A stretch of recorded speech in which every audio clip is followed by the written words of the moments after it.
Hey James, thanks for joining again today. Look, nice to see you. How's it all going? Yeah, it's going well, thanks, Simon. Yeah, it's a busy week as always, but yeah, good to be talking with you. Yeah, thanks. I appreciate you coming up to the end of the quarter. So busy time for you guys. Hopefully, you guys tracking in the right direction, or is it running right down to the wire? Yeah, it's all with normal fun and games of I think everyone's SaaS quarters at the moment, but yeah, it's all looking not too bad at the moment. Good. Great to hear it. Great to hear it. Okay, great. Well, look, thanks for joining, as I say. Really excited about today's episode. I guess, for the viewers and listeners here, this is part of the series of episodes around pod leaders. What I'm trying to do and facilitate is bringing on sort of thought leaders within different areas of MarTech and software that I've had the pleasure of sort of interacting with in the past, discussing interesting, thought-provoking topics around actually doing the job and the experiences of these people, hopefully to aid our viewers and listeners with some sort of sound bites and wisdom, to hopefully help them on their particular journeys.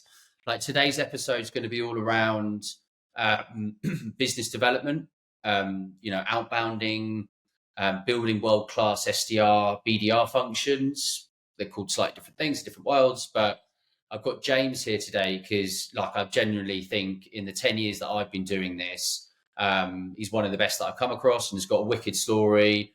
You can probably see from the kind of sundries he's got behind him, an interesting kind of set of hobbies, which we can pick into and discuss it a bit later.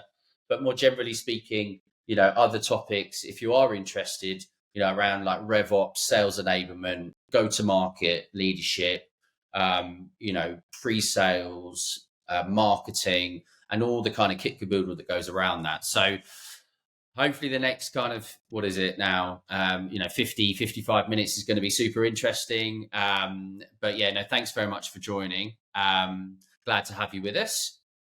I guess, look, when I was doing a little bit of research before this, I was going to say meeting, that's a bit formal, but this podcast, I just reminded myself a little bit about your background and the kind of cool stuff that you had listed in some of your background around sort of achievements and hobbies.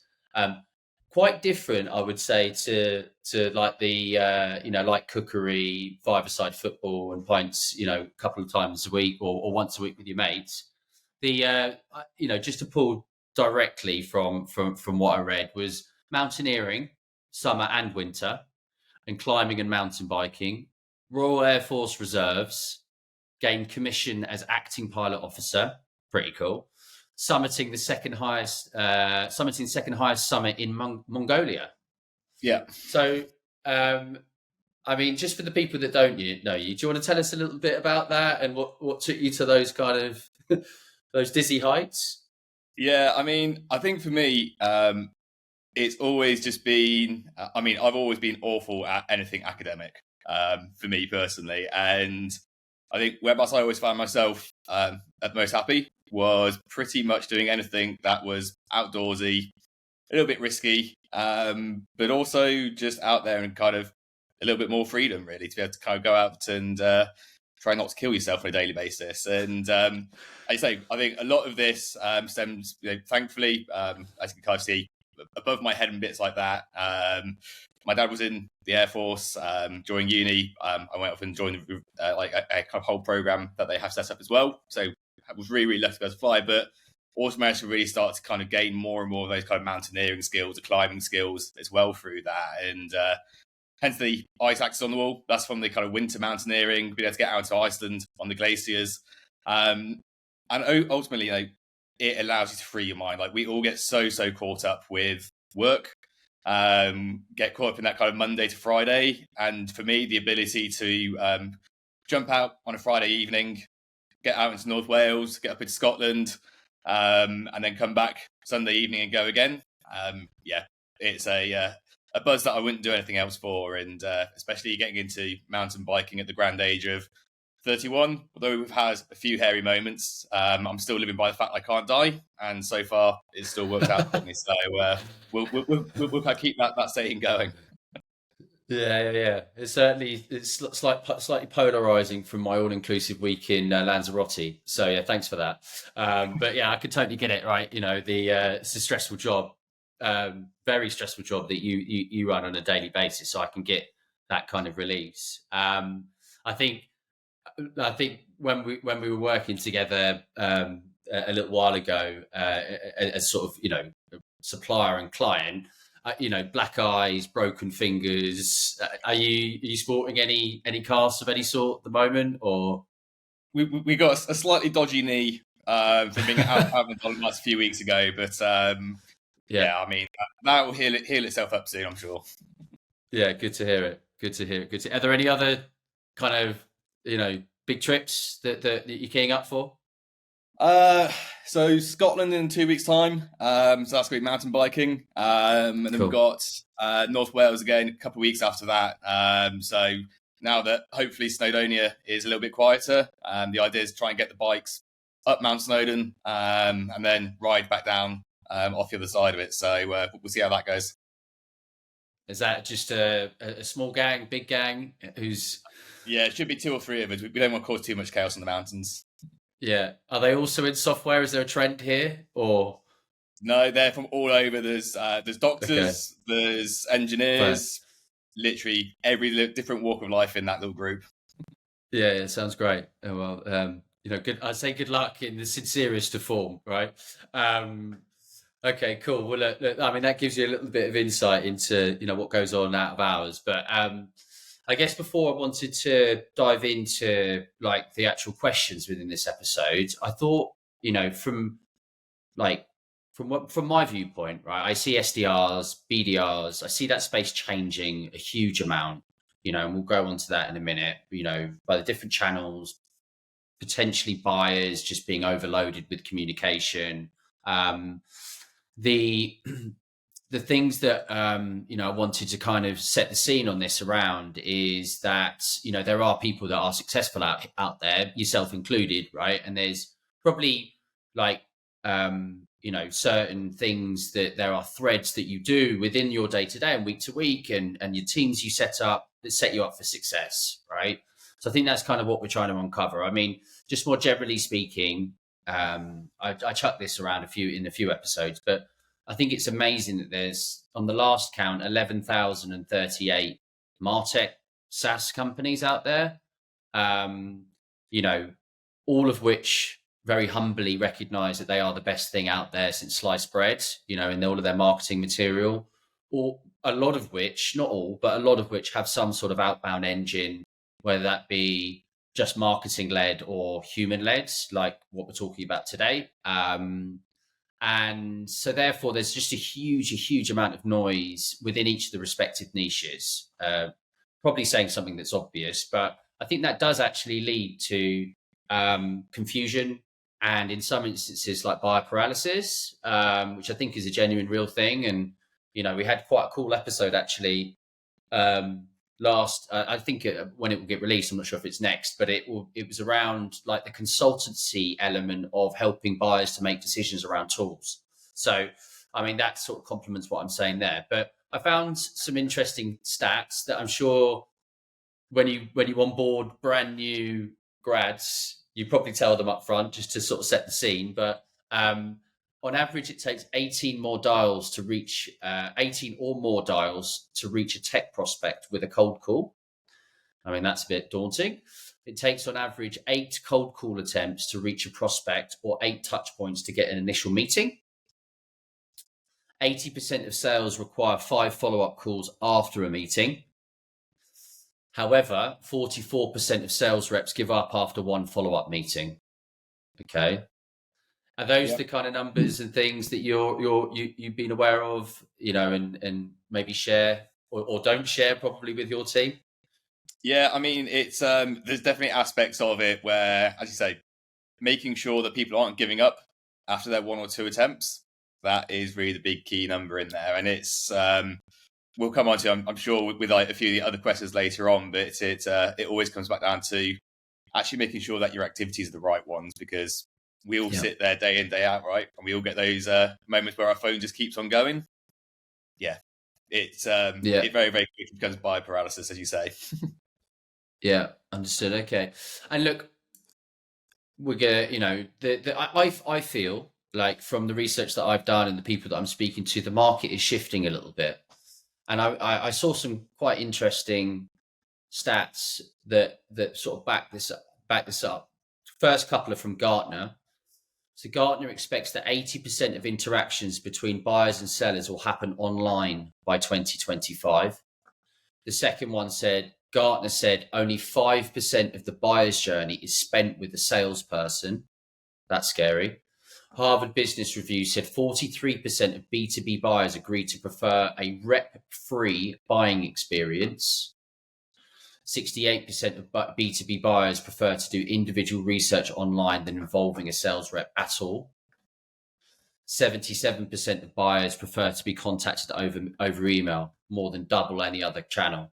And just to give you perspective in terms of when we're talking about noise, 347 billion emails get sent and received per day, right? So that's the kind of scale that we're talking about, which is absolutely mental. I mean, so, I wanted to, I know that was kind of like death by stats there, but I just wanted to kind of like the big drum roll before we get into it. But like, that's the kind of the challenge that you're tasked with on a kind of day-to-day basis, to get through to these people, to set up these qualified meetings with a tool that they probably, like, before you got in touch with them, they had no idea they wanted or needed. So I guess, the next, what is it now? Like the next sort of, 45 minutes, hopefully we can unpick a few of those things, but, and you can share a little bit of wisdom on some of that stuff. But I guess before, just to kind of learn a bit more about you, James, what I'd love to just for you to share a little bit around your sort of credentials, experience and background. Can you share a little bit about like the 10 plus years that you spent, in the space, what brought you to it, a little bit about your journey, please? Yes, I mean, my journey started off in large enterprises. So originally out of uni, that was into VMware. So starting off as a good old intern, as those kind of days were with stuff. And I think for me, that was whereabouts, starting to understand more about the kind of software space, more about the tech space, and also just around the kind of prospecting area. That's whereabouts that all kind of started. And it definitely kind of triggered multiple areas of interest, I think, for me.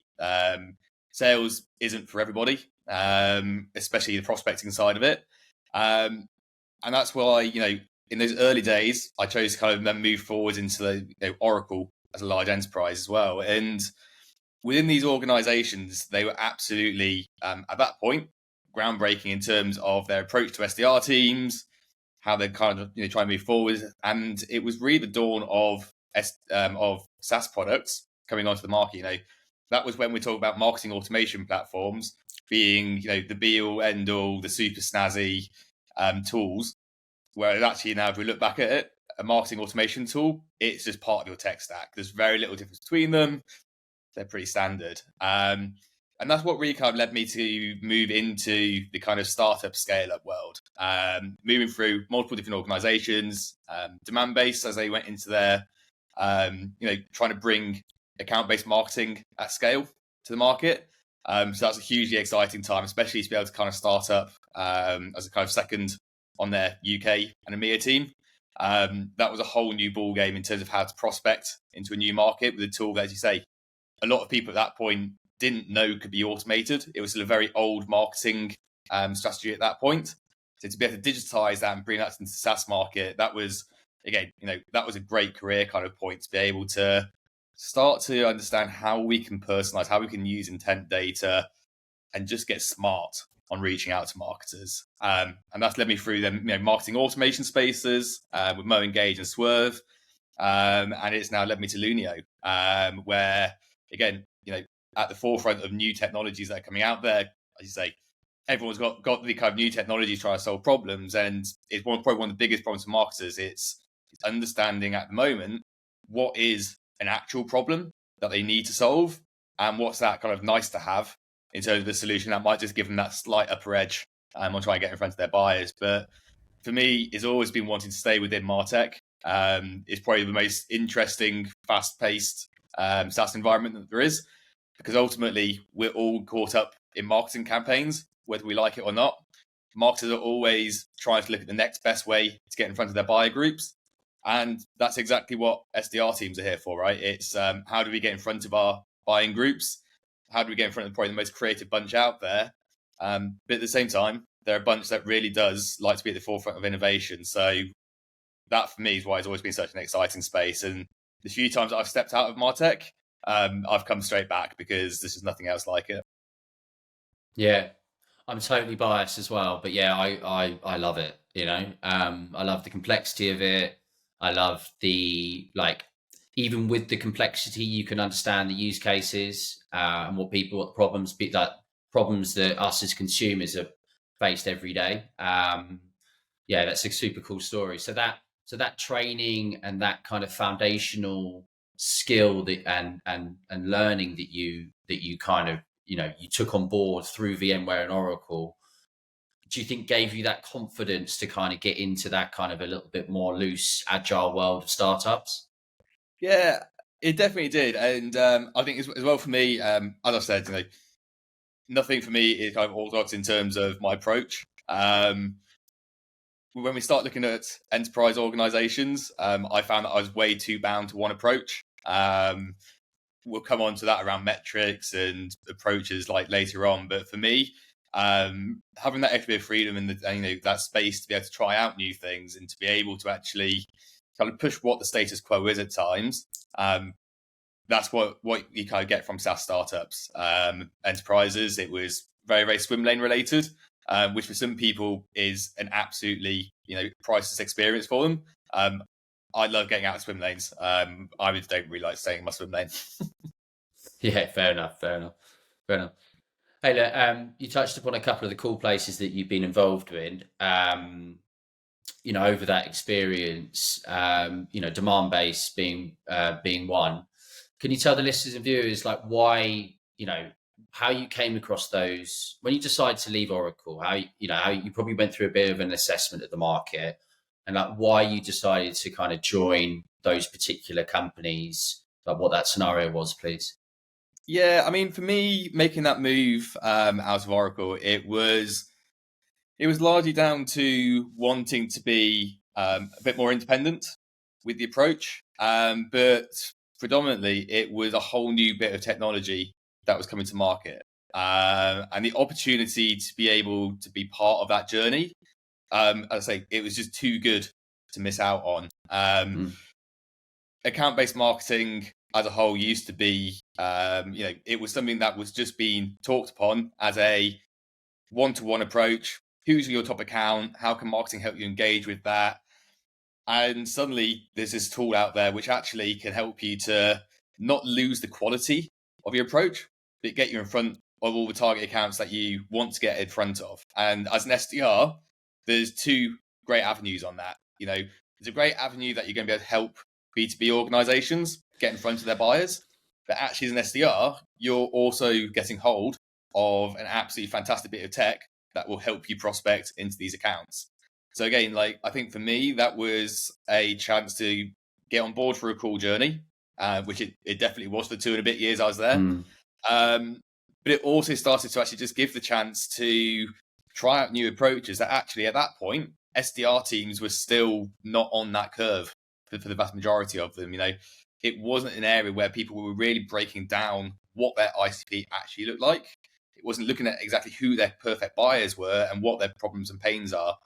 That's what we were solving at that point. How to get in front of the right buyers, how to get in front of the right accounts at the right time, and to bring them into your sales cycle. And I think what I learned from that experience has then allowed me to kind of move in through these other SaaS organizations and take a lot of these strategies forwards. Because it's the first sort of step of the game where you start to move away from quantity being the base and you start to move towards that quality approach as being your kind of foundational base. And demand based, it was one of the kind of quickest growing SaaS organizations in the States. So as I said, to be able to be part of that journey where it's introducing it into a whole new region, the experiences gained from that have definitely set me up for my entire career. And that's something that I've never been exposed to had I stayed with some of the larger enterprise organizations. Yeah, love that. That's so cool. Yeah, I mean, ABM is obviously a massively hot topic at the moment, and that's really. I mean, were there other competitors that were trying to do similar, or were they, or were demand based just out in front? So yeah, it was a really, really interesting time around that. I think account-based marketing as kind of a full-on digital strategy now, and as a at-scale strategy. Nowadays, it's everyone knows ABM is that sort of strategy. When we're talking, this must have been back in 2014, 2015, most of the competitors for demand-based was still very much at that one-to-one rather than one-to-many approach. And so, I think demand-based managed to catch them quite a lot with their pants down, and very, very quickly move it into being that scale. And what you're now seeing is that more of those competitors have now managed to build themselves up to having this new approach because they've seen the success. But yeah, it was fantastic being essentially out in front, a little bit of saying there's better ways of doing this to marketers. But that was hugely engaging for them. And, I think for marketers, when they knew the success of an ABM campaign, to now be able to start to do that at scale without losing the quality. Yeah, as I said, it was a fantastic point, career-wise, for seeing what marketers were open to and how quickly for a good bit of technology, they'll get on board. Good choice, sir. I say, yeah, fantastic. Hey, look, just in terms of metrics, you mentioned a little bit about quality, not quantity. Yeah, but for our listeners who are kind of trying to set these teams up, or get mixed opinions on what is right, can you give us a little bit about your viewpoint on what key metrics and KPIs you use to measure the success of the teams, or track metrics that you think are important? Yeah, I mean, I think for any SDR function, your metrics basically fall into two different sets. You have your team metrics and you have your business metrics. And I think that's one of the key areas that, for anyone within a SDR leadership role, especially in the kind of first time going through those roles, it takes you a while to get used to the fact that your metrics break down through those two areas. And, for the SDRs themselves, very, very quickly, your metrics turn into, looking at what the opportunity creation is, looking at actually, how well that they're progressing through the pipeline. That usually starts to give you a bit more of the quality metrics. And ultimately, what's going to turn into being closed-won revenue. If we look at an SDR team, although you aren't ever out there closing the actual revenue yourself, it's as a direct response to what you've put in there.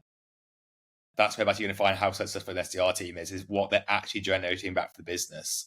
Now, to get there for an SDR, you're still looking at some activity metrics. There still comes into it where we have to make sure that an SDR is putting the right amount of prospects into sequences, targeting the right amount of accounts. But gone are the days, or certainly should be gone, are the days for any SDR team where they find themselves putting, almost vanity metrics onto SDRs to go and hit. I can remember days where you used to get told, go and make $100 today.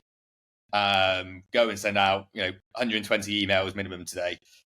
And you're just creating noise and you aren't targeting the right people. You aren't being smart about using time. And I think what we find more and more is that time is the biggest limiter. And so it's not about focusing on making people do silly metrics anymore. I'm sure many people remember times where you had to make 100 phone calls. You would probably have 20 people that you knew were the perfect personas, the perfect accounts. You had the perfect story for them. You'd done all your research on them.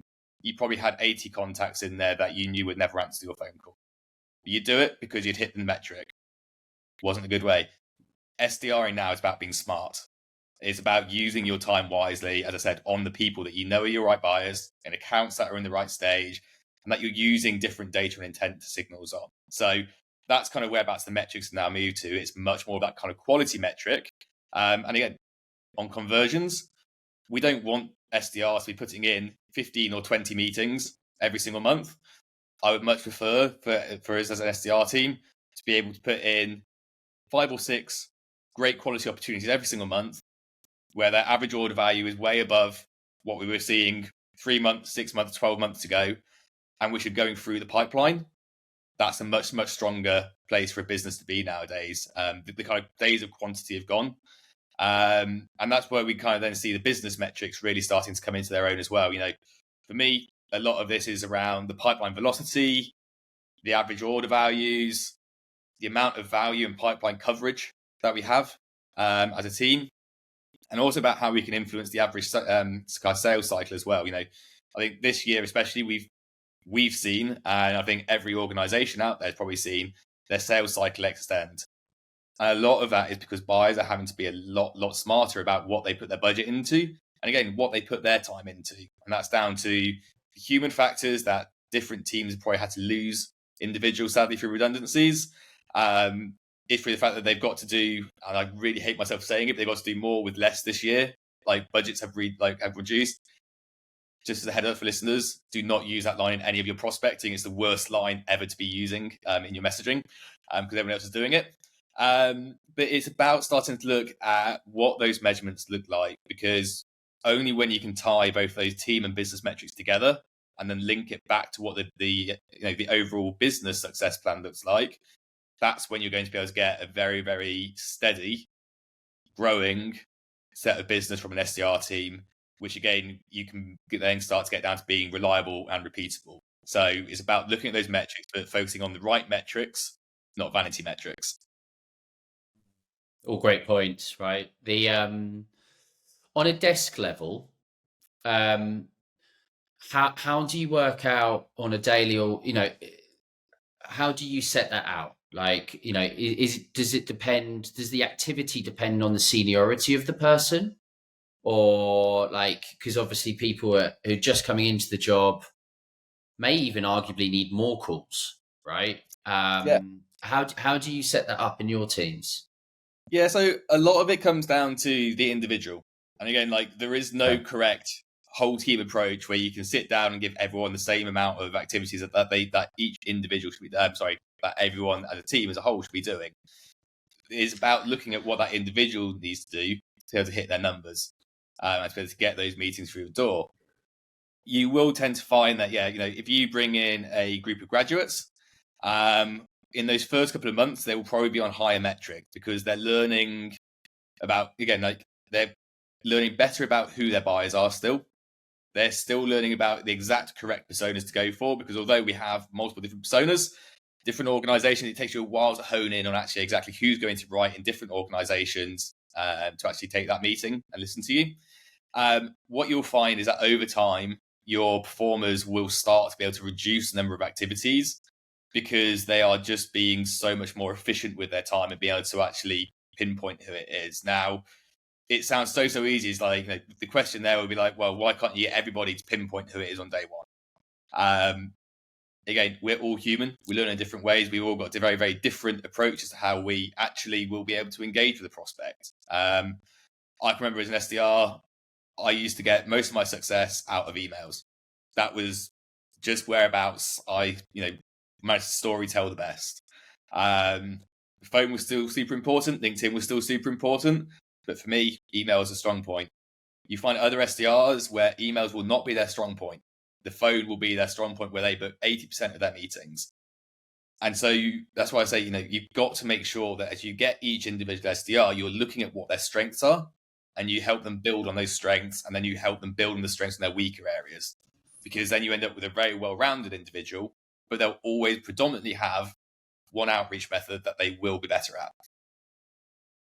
That's really cool. So you're saying you're basically building these bespoke plans per person based on personality, and just trying to double down on where they're strong to drive the best output. Yeah, I like that. I thought, I don't know what I thought, but maybe I just thought it was you got to do X and that's the benchmark and whatever. But I can see why that would be worth putting the time into. You touched upon the customer, ideal customer persona, ICP, and the audience that you're trying to market and sell to.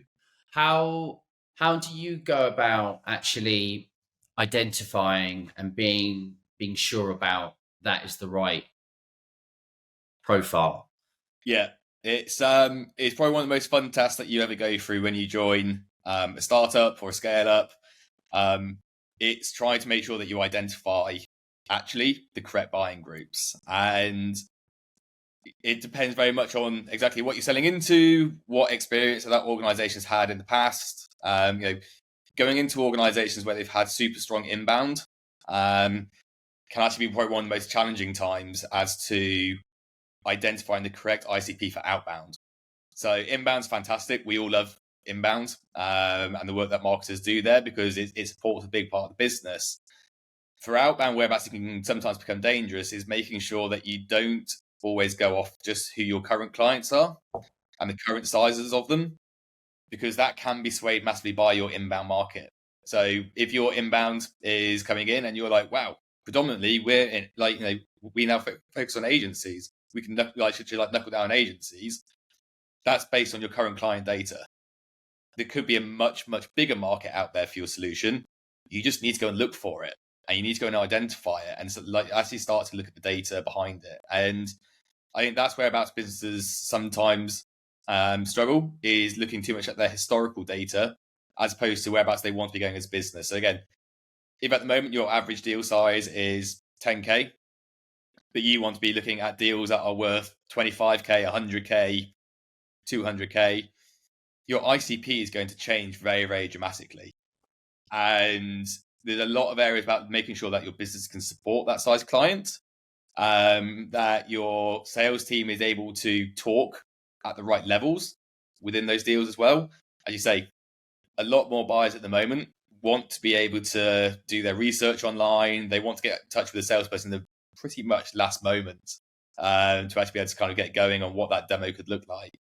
And for us, it's about trying to make sure that the organization is the right size, that they've got the correct approach, so that they've got correct spend. I've been in organizations where we've pulled a list of ICP when I've kind of first joined, and you go down it and you're like, we can't actually sell to any of these. They don't hit a set of criteria. So the company can be within a certain employee range. It could be within a certain revenue range. That does not mean it's going to be a good fit for you. And so I think when anyone's coming up with their ICP, you need to go away and actually have a look at what is going to be a good client, because employee range is a really bad metric if you're looking into retail. Some of the best retailers and best e-retailers out there are exceptionally small teams, but they hold some of the biggest revenues. They won't be a 500 to 1,000 employee company. So if you go and put a metric like that, you will miss a huge part of your target market. So it's about looking at exactly the different metrics, the metrics that matter most to you to be able to build your ICP on. And it is a painful process. And there's tools out there which will massively help. We use a lot of intent data. So starting to look at, who's been engaging, what they're engaging with. We use multiple different tools for that. And a lot of it is just sitting down and trawling data. If you haven't got your data in order, you're going to make a bad ICP. So I'd say that's the first part for organizations to get right. Make sure you've got clean data. That's really, that's great. The in terms of the specific intent data tools that you've used, like what can you share what they are? So I mean, there's tools out there. We've, LinkedIn, it's a super easy one. Sure. You have that straight in there. You've got tools, demand bases, and they go back there. Nice little plug for them as well, I guess. They'll probably enjoy that. So they've got a great intent tool. Those are the ones that kind of really, really lead the way. LinkedIn still has intent. If you go in there, you will be able to find yourself intent data on who's engaging with you. Now, that's for us, as I say, it's about making sure that as you come back with that data and who's showing some level of intent, G2 as well, who's looking at different reports, it's still about making sure that the accounts that you then see showing intent are still fitting within actually your right buyer persona group. Because again, intent data is only sometimes as good as what you put into it. So if you put the wrong stuff in, you'll get the wrong stuff out. Yeah. No, that's cool. So we touched upon tools there. I mean, in a weird way, like, I'm recruiting for them, you're working with them, we're in this kind of sprawling space, right? and we plug into them. So like we're like, you know, like in this little ecosystem, right? But, you know, I think the tech stack is constantly evolving for all the reasons you said before, right? ABM was one of the examples, but um, certainly within BDR, SDR, and marketing, maybe they are as one in some instances. There's a lot of change. How have you seen that in the way in your work that you're doing? And you know, do you have, you've said about demand Jason, but he said LinkedIn, right? But are there any other kind of must-have tools that you want to procure into your stack to be successful? Yeah, I mean, you're always going to, like, from the SDR perspective, you're always going to want some sort of sales engagement platform. Okay. You know, out of all of them, really, there's obviously the kind of two main choices. You got Outreach, you got SalesLoft. Hmm. They're going to be key there. Sorry, that, you know, is about just, you know, there's not a great deal more that an SDR team needs. If you can understand who's visiting your website at a given time using a kind of anonymous kind of tracking tool. Lunio, we use Clearbit as our tool for that. And it just starts to give you signals as to who's actually coming back to your website. And for us as an SDR function, that's really good because people won't always respond to your emails, but they will read them and they will come back to your website and they will start to engage with content on there. Again, it's whereabouts marketing and sales teams are closer and closer than they have ever been, or they should always be closer than they've ever been, because you are working in a way where the SDR is going to be educating. They're going to be driving people back to the website. If you don't get your customer journey correct at that point, then you're going to start to fall flat because there's going to be disconnection there, that the journey messaging is going to be wrong. And at that point, you're not giving your buyer a great journey. For the MarTech, that's even more difficult because you've got people that are trying to create buyer journeys as part of their jobs day in, day out. So they are so hot on the idea of this continuity. So that's whereabouts the two of them come together really, really well. And there's a lot of other approaches as well, depending on how advanced teams are. You know, direct mail is a absolutely fantastic way of trying to reach out into organizations. You've got to be really careful how you use that. You've got to make sure that as you use a direct mail strategy, that again, you're choosing the right people in the right organizations who are actually going to be able to take you to that decision maker. If you don't, you're going to get through those first stages of the sales cycle and you're going to fall flat. So all the tool sets, and you don't have to get ultimately complicated. Just as you mentioned about how many marketing SaaS tools there are, there's that many sales tools as well. And I think as you start to go through them, you've just got to make sure that they're actually backing the points that you want to be able to go to your prospects with, that you're not overcomplicating your approach. Because ultimately, people are just going to buy from people. And it becomes really, really obvious if you lose that human touch and you lose that human relationship, you will not have the trust of your buyer. And the moment that you don't have the trust of your buyer, you aren't going to be able to progress. I think that's probably one of the most underrated skills actually out there is not how you use a bit of technology, it's how you use your human skills to actually be able to get into that deal cycle. Yeah, no, totally agree with that.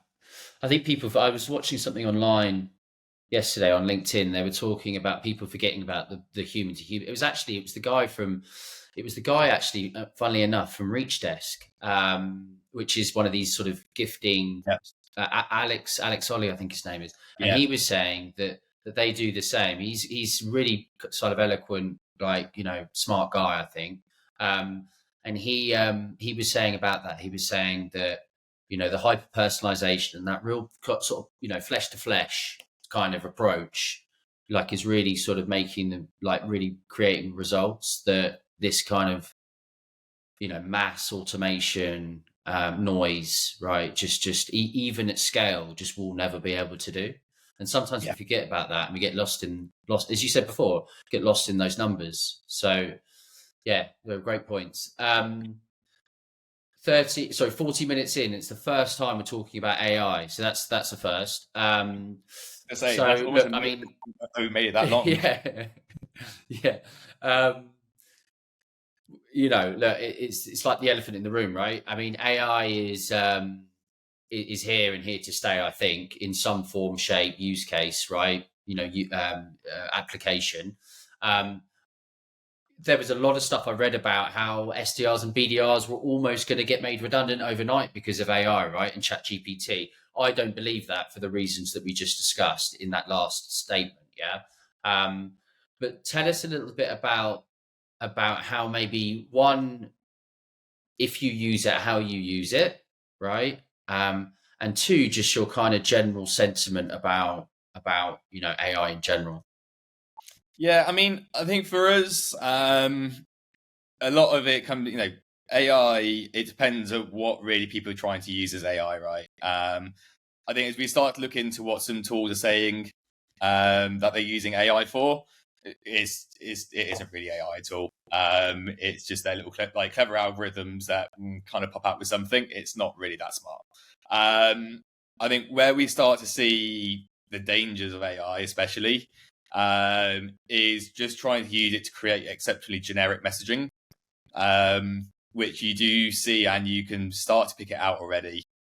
SDRs going out there typing, write me a message about XYZ to this sort of sector with this value point. And it pops out with an email. They're like, sweet, cool. That saved me like an hour there. And they move it across. It still lacks that personalization point. And so I think for the SDR orgs, there's organizations that are going to use it heavily.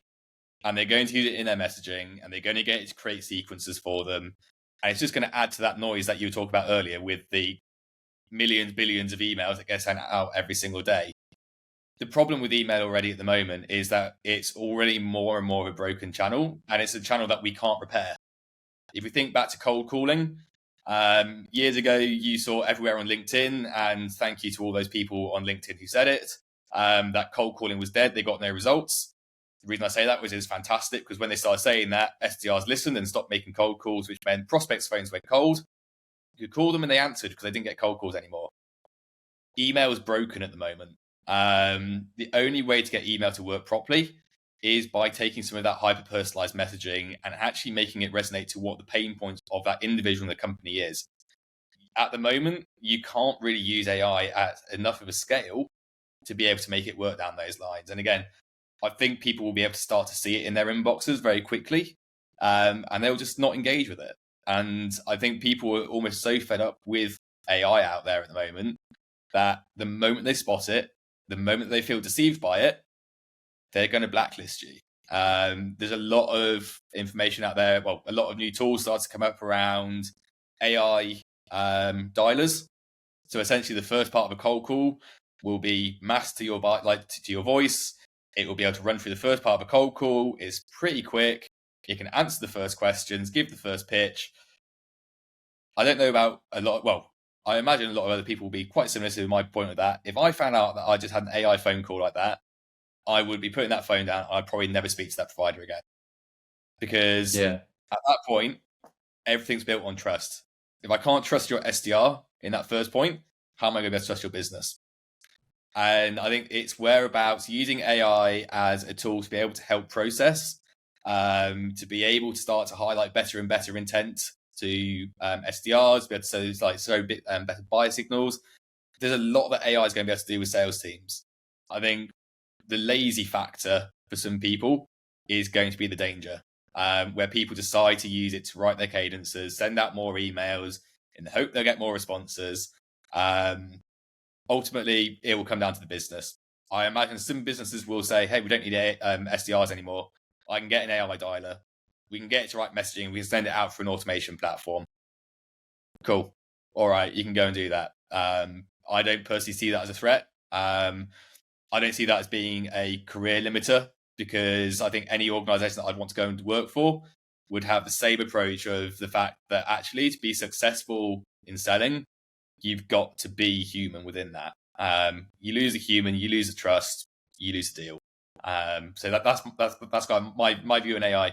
It's a helpful tool to help you in certain directions, but it's not a tool to be used for actually outreaching to prospects. I love that mentality that you just touched upon there, that you're like, let them go and do it because it's actually making us look better. Because let them go down that path, because it's, they're just not even in the same kind of conversations that we're in. That AI dialer thing, I watched again. Just I'm sharing the amount of time I'm spending on LinkedIn, right? But there was a cold call from an AI bot of some sort that mimicked somebody's voice. That was a salesperson for Tesla, and he ran the whole conversation with a prospective buyer.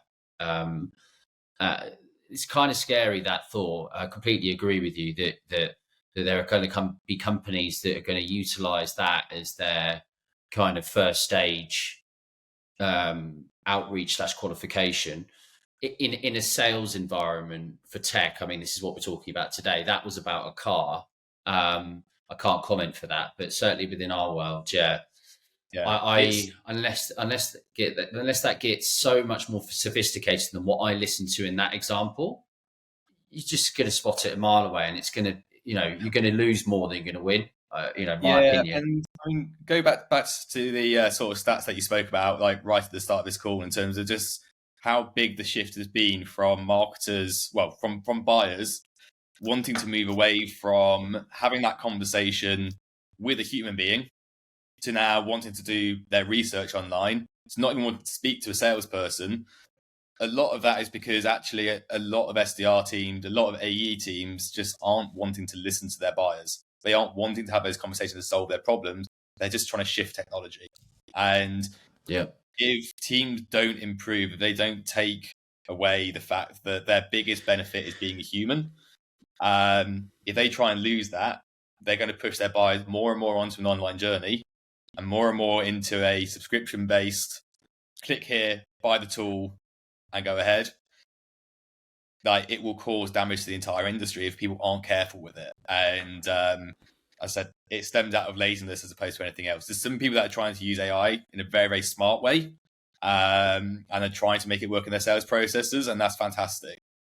I would probably say that the vast majority are doing the opposite and are using it for the wrong reasons, and will damage their businesses with it. Yeah. So just in terms of like latest trends and like best practices, it's constantly evolving, which is kind of the cool stuff. How do you keep on top of that change, and how do you personally kind of incorporate some of those things into your companies? Second layer to that is it normally your decision to incorporate these things, or do you need to seek counsel across of the business to get authority to bring these things in? Like, what's the kind of the actual? Yeah, I mean, I've been really lucky that I've managed to create a very good network around London, where a lot of them are like either past SDRs I've worked with, there are other SDR leaders that I've met along the road, and just other even AEs who are who've moved from SDR roles into AE roles as well, and it really just started to almost question a lot of what they see on LinkedIn, for example. I think it's very, very easy for people to get caught up on seeing one success or seeing one person post what they think is now the best thing, and everyone suddenly switches to it.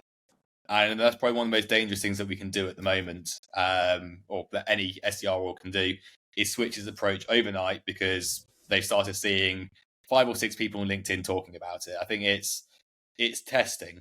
Testing is probably one of the key things still to do with new approaches. And there's definitely been areas where, some areas of G2 intent, great example. At the start, it's a very, very big area where you can question actually how good is that data? How much is that we should be starting to utilize into our sales cycle?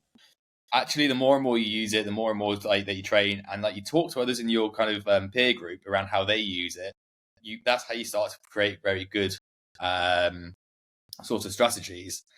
And I think as we start to kind of move forwards around what these strategies look like, tools aren't always the answers. The next shiny thing out there will not always be there unless you know how you're going to implement that into your current strategy. And, we all like shiny things. We all want the next new thing. If you bring that tool in and it does not work for your business, then that is down to you not incorporating your strategy, not the tool's problem. We've got a great tool in place at Lunio called Trumpet. it allows you to do a large amount of video messaging in there, but it also allows you to build a whole story. And I think there's tools out there now which, when we talk about being human, when we look at what the buyer journey looks like, I say it's about not having to communicate with a salesperson 24/7. It's okay, how can we get these resources in front of people in a really nice, clean way that matches the buyer's journey that they are going through and that we want them to go through? So it's all about working as a business, not just as a one team. And I've said it for years, especially with SDR teams, they don't sit just within sales. They don't just sit within marketing. And those are the two historical teams that they should sit within. They should sit essentially almost as their own mini unit, because they've got to use the experience of sales, the experience of marketing. They've got to use that experience to create their strategy to then be able to go into outreach. And they can't be successful without both those teams being on board. And so as you start to build through those kind of stages and you start to use the data that's available to you, you start to use RevOps. RevOps are, again, one of the probably the unsung heroes. And there's a lot of teams out there that just see RevOps as being a team which is going to go and they're going to pull you a Salesforce report. They're going to pull you a lead list with some nice little filters on it. That's not a RevOps team. That isn't what you should be using your RevOps team for. Sorry, they have the ability to create the coolest stuff that can highlight every single aspect that a buyer is going through with you right now, who you should be targeting right now, how marketing should be targeting. They are probably the unsung heroes of any SaaS company at the moment, because they're able to bring that structure which makes you efficient. So I think, it is a case that the next big thing that's coming for SDR teams is probably more efficiency than tooling. Only when a team has got to being efficient is it actually going to be successful. Only when it's generating revenue at the end of it will it be successful. Those are the key aspects to kind of focus on. And I'm really thankful that I don't think anyone within my peer group sits with the old school quantity metrics anymore. Everyone's realized that you need to do the right things to push it through. And tooling doesn't always help out with that if you try and bring in too many tools. I think your comment about RevOps is absolutely spot on. I think the stuff that I'm seeing from a recruitment standpoint and the companies that are really accelerating successfully are putting their both arms around RevOps as a core function. And we did a really cool episode with a lady called Danielle over in Australia that just launched a couple of weeks back. She set up the whole of the sales enablement and RevOps team for Salesforce.com in APAC and done global roles. She talks all about that and how such a powerful enabler, not just for SDRs, but for the whole revenue piece. And there were some cool stats in that. If anybody is interested in that topic, if you want to bounce over to that episode around very high percentage, I can't remember the exact number, but very, very high percentage of companies, like 4x revenue when incorporating RevOps, right?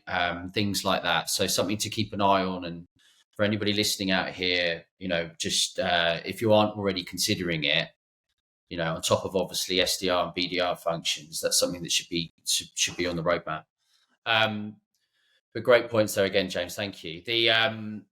Look, hiring for SDRs, in my experience, has always been, pretty challenging, right? Some of them, like the most challenging, because don't really have a huge amount of previous experience that you can kind of cross reference against, and also the network. They're almost new into the network, so you can't even like cross reference against like people they've worked with at times. Now, I know you've consistently built amazing teams, right? And we've had the pleasure of building some in the past, but across your career in the startup space, there's you've been successful in doing that. But what is the secret sauce to doing that? Like, do you have a playbook or things that you look for in these particular people that you can share? Yeah, I mean, I think when we start to look at the secret sauce for hiring SDR teams, a lot of it's going to come down to what experience that person has. And that experience hasn't got to be, SaaS. That hasn't got to be that they work within business before. Grads can be super successful if given the right environment, if given the right training. They do sometimes come with their own risks. They don't necessarily know exactly what they're getting themselves in for. So sometimes a more mature candidate can be much better. But I think what it comes down to, and especially within the Martech space, is that person actually just being a bit interesting. That they've got a quirk to them. And it's weirdly probably one of the best hiring criteria I have is that the person is slightly different and that they've got a quirk about them. Because they're the sort of people that when they're writing emails, when they get on the phone, they're probably going to be able to have a much more casual conversation. Quite often, they're a little bit more kind of carefree. And they also are way more inquisitive. If we start to look at the inquisitiveness of characters, that's whereabouts they can have a conversation that they're actually genuinely interested in what their prospect's talking about. We've all had those cold calls where someone jumps on the phone and they go, "Oh, I love what you're doing at Lunio," and you're like, "Do you want to tell me what you love about what I'm doing at Lunio?" Because you're just following a cold call script here. Like you don't actually have a clue. And I think it's more and more about what questions an SDR asks, the answer that they get, and then how they can develop that into a conversation. That's whereabouts you get success from. To do that, you've got to have the right characters who have got that inquisitiveness to be able to keep on just having that really gentle probe because they want to understand, not just because they are trying to answer some qualification questions. As soon as someone tries to take it way too much as a yes, no, they're not really interested in the job, they just want to get into that AE position, they're big red flags for me. And I think, as we start to look at individuals, you will just find the right person when you're looking at them. Someone going in and they are fully academic, if they're just academic, cool, they're probably actually still not going to be the best. They will sit by your process. If you want process followers, they'll be amazing. If you want people that are going to kind of push those boundaries a little bit, yeah, you want that difference within them. And that can be the sports they do, the hobbies that they do, any of their little background. I've had SDRs that have come from, the insurance industry, and they've come out and they want to move into SaaS. They've gone into different areas where, into parenthood. They're some of the best SDRs I've ever had. And it's because of the reasoning as to why they want to be an SDR and how they can link that back to their past life experiences. That's where I'm actually finding a good SDR. And it does mean that you can't sit down and sit with any recruitment agency and have that conversation where you say, I want them to have this many years of experience. I want them to hit this criteria, this criteria, this criteria. Because actually, you aren't going to find the right individuals by doing that. So it is I'm probably one of the most painful people for recruiters to have to go and try and find someone for, because it doesn't look like everybody else's. But when you start to have those conversations and you go, actually, I'm interested in this person as much as them for their profile, that's usually where you're going to find yourself a good SDR candidate. Okay. That's interesting. So, I mean, the market is quite polarized in that, isn't it, sometimes? And I love the fact that you have your very clear way of doing things. I also feel that it's not just even in SDRs, but I struggle sometimes when some companies or clients have a really strong onus on academic background. Maybe it's because I wasn't particularly academic, so I'm like, I can empathize a little bit there. But I understand there's got to be kind of like somebody's got to be smart and hardworking and engaged, and all those good qualities. But I think it's refreshing to hear that there's still room out there for people that are a little bit quirky, a little bit different, and think laterally and creative about these topics. So that's cool. In terms of your interviews that you do, is there like actual, apart from like the quirkiness, but are there actual like hard skills or even soft skills that you're really like acutely scanning for in those meetings? Yeah, I mean, like we always do. Part of our interview stage will always be to get them to do a kind of mock cold call. So we'll give them a LinkedIn profile, which has got plenty on there for them to go and research. They should have obviously done some research around what it is that Lunio does, so they should be able to come up with some sort of cold pitch. And in that, we aren't looking for them to be an expert in what Lunio does. We aren't looking for them to be an expert in how to run the perfect cold call and how to get to the end. We'll throw them some objections, but ultimately what it's about is the flow and their thought process, and their ability to also think on their feet. When you get onto a cold call with a prospect, you can sit there and not have a conversation for ages. It's part and parcel of being an SDR. You can sit there for a day making cold calls and you won't get anywhere. You might get that one person that picks up the phone, and you're going to have to think on your feet. You're going to have to think about what they're saying, how they're going to respond to that, how you can respond to that, how you can bring it back to your pitch. It's about how quickly someone can think on their feet. But again, a lot of it comes down to, can this person do the job? Can they keep up with the work rate? Because there is still a high work rate for SDRs, and it is quite brutal in the fact that a lot of your time is spent being blanked or rejected. Those are the vast majority of an SDR's life, is falling into those two buckets. So can they actually just put up with that on a day-to-day basis? Are they going to be resilient enough to get through that? You can generally get quite a good pitch when that person's sat on the other side of the table to you. But a lot of it also then starts to just build itself into, can this person be a team player? Can this person actually come into the SDR function, bring value, and fit in with the team, share their knowledge, and not just be out there for themselves? Because for a good SDR team to be successful, it's got to work as a team. They've got to be able to back each other up. They understand the same problems that each other are going through. And it a lot of it comes down to the kind of final part of any test for me is it's just the dick test. Like, are they going to be a dick in the team? Like, yeah, we all know it. We've all sat in those interviews. You've had these conversations where you sit there and you get off the phone and you're like, I actually dislike this person. This person's not going to work in the team. They can have the best experiences. Their CV could look the best. But you sit there and it's like, I could not bear to work with this person on a day-to-day basis. Like, this person is going to massively clash with 2 or 3 others in the team, and that's going to cause chaos. And so bringing it back down to that test, again, you won't go far wrong. Yeah. I mean, it can be fairly toxic, can't it? Especially in small environments. We spend so much time at work together with colleagues. You've got to get that kind of shared values, in whatever flavor that may be. It doesn't have to be all around football or anything like that, right? But I agree with you. And in terms of this kind of type of profile that you look for historically, like how have you got about the most effective way of identifying and attracting and retaining those types of people?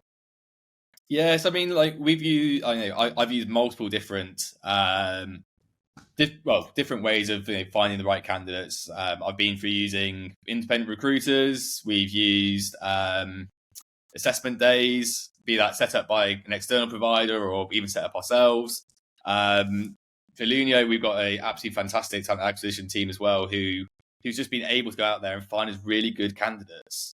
The initial stage of kind of getting through those CVs, looking at people, you've got to keep on kind of going through tests with people and actually seeing multiple people on 1 week. So, historically, like Lunio, we hired 5 SDRs in 1 week. We had them basically coming in back to back, multiple candidates coming in back to back, being interviewed at the same time by different members of the team. And it's amazing how quickly you can go from one conversation with the test going into a second part of a conversation. People can turn it around very, very quickly. But it's about being able to kind of spot some of those highlights very early on that gives you the reason why you've picked that person out. So again, it's finding that difference on that person's CV as to why you want to have that conversation with them. I think that's where most people struggle the most at the moment.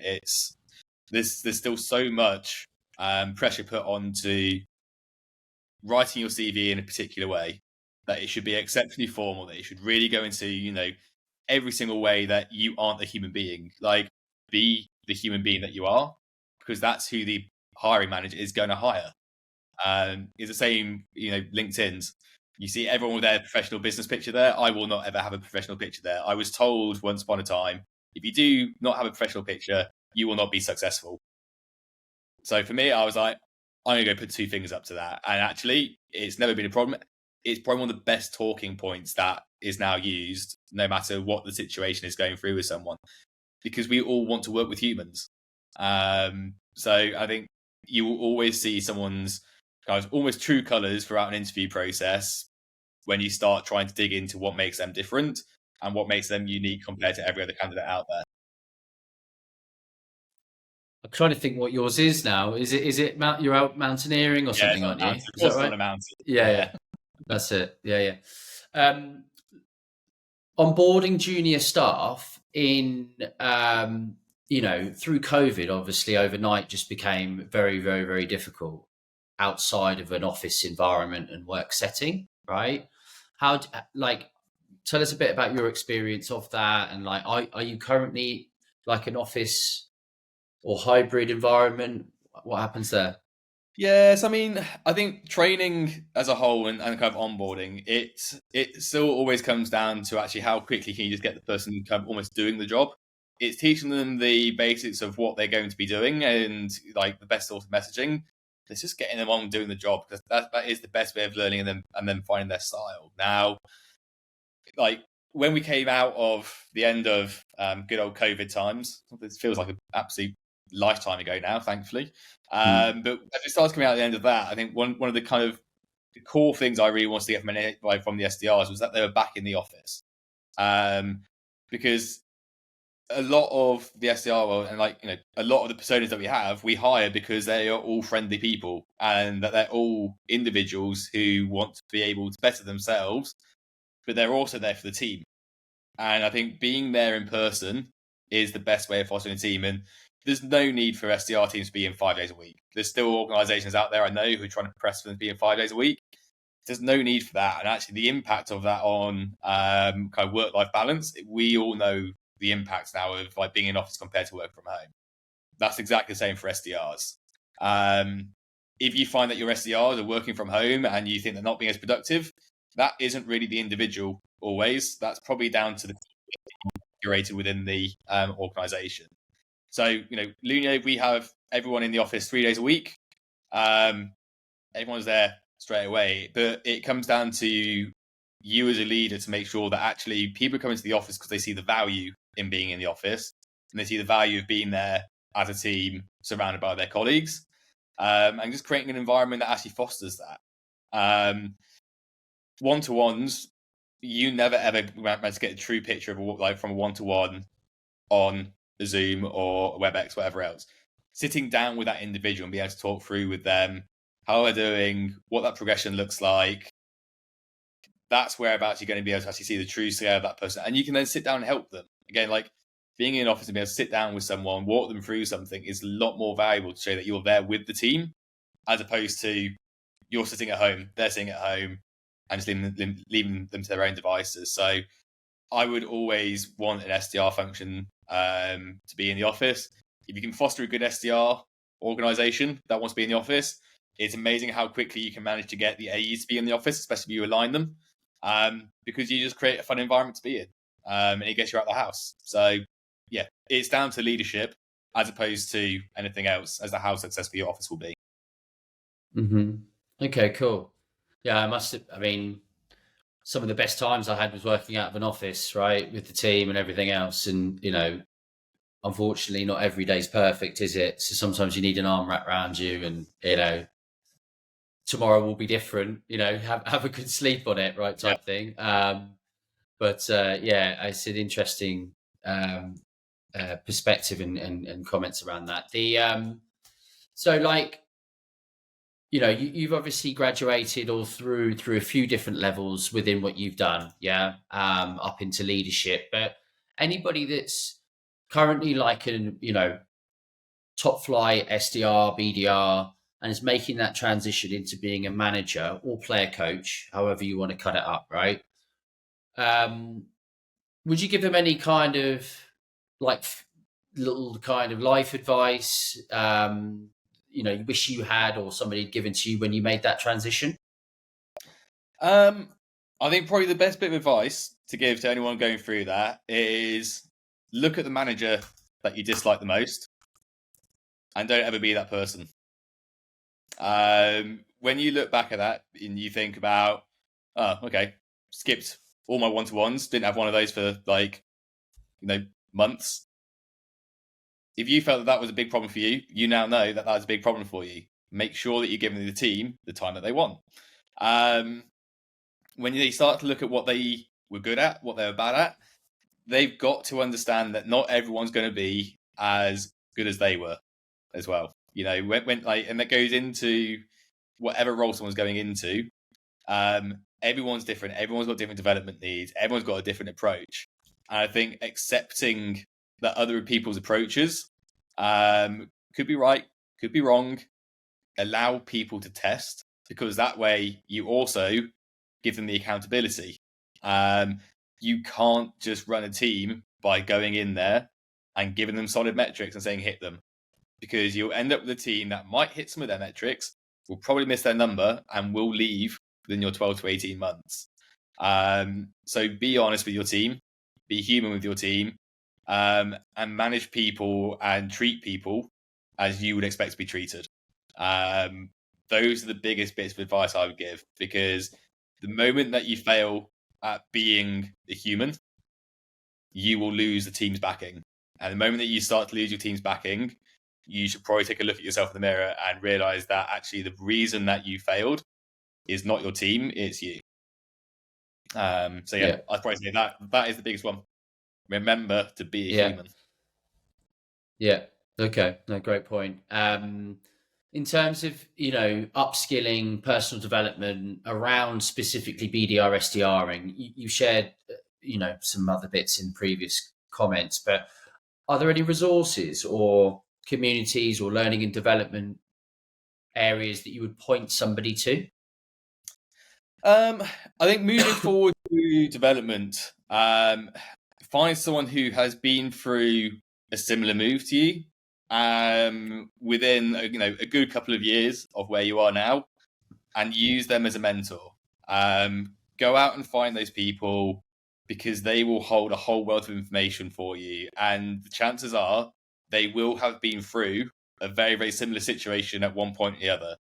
If you've cocked up, there's chances are, if you've got yourself someone who went through that position in 2 years before you, they would have also made that same cock up, and they will give you some help and some advice to how to get around that. So use the networks around you, but go and find people yourself that you know are on a similar mindset, have similar values to you, who will challenge you, but ultimately aren't just going to always turn around and say, yeah, everything's good. Yeah, you've handled that correctly. You want people to be able to challenge you in the good way, because again, it will start to give you good ideas. It will start to help you develop, and it will start to just help you move forwards in your career.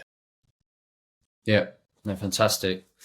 Okay, well, look, we're really coming up past where we said we were going to be time-wise, so sorry about that. But I think there's some great content in there. Look, just to finish off, a little bit of fun, right? So I need your first answer, not too much dwelling on it, please. Favorite piece of tech or app you're using now?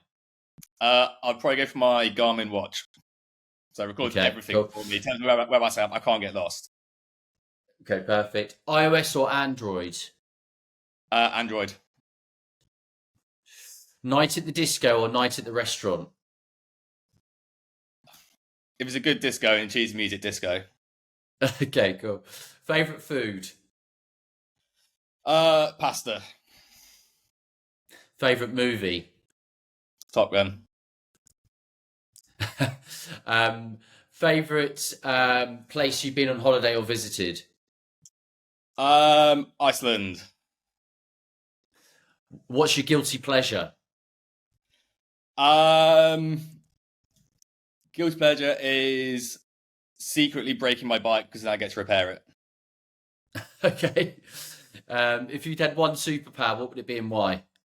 I've already got my superpower. I can't die. Okay.